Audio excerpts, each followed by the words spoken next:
And I think that'll work for the new nerds of the world. And the people who get ahead because they're star salesmen or charismatic personalities, I'm not one of those, so I don't know how to do that. So if you're not a nerd, I can't help you.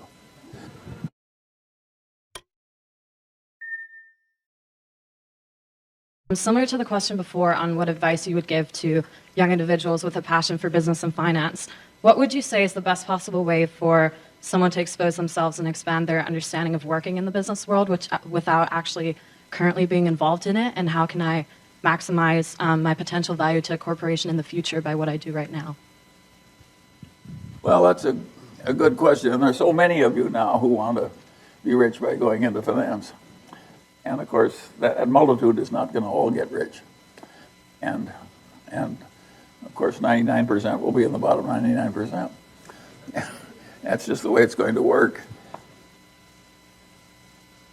If I look at the people in my generation who were the nerds who were patient and rational, eventually did well, who lived within their income and worked at being sensible, and when they saw an opportunity, grabbed it pretty fiercely and so forth.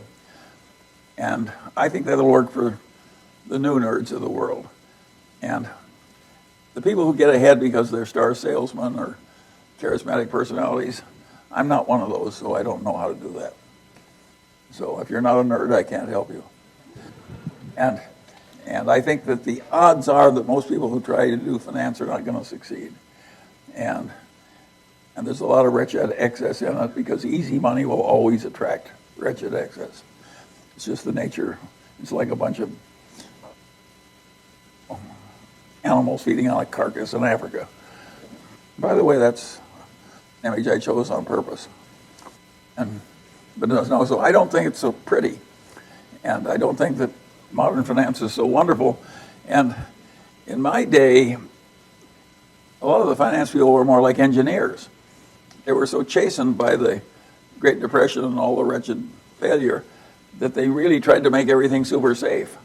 And it was a very different plodding place that the people weren't trying to get rich, they were trying to be safe. This modern world is radically different. And I'm not sure if I were starting out in your world, how well I would do. It would be a lot harder than it was to get ahead in the world the way it was when I came up. If I were you, my best advice, I think you'll be happier if you reduce your expectations than if you try and satisfy them. And by the way, I think that's generally a very good idea.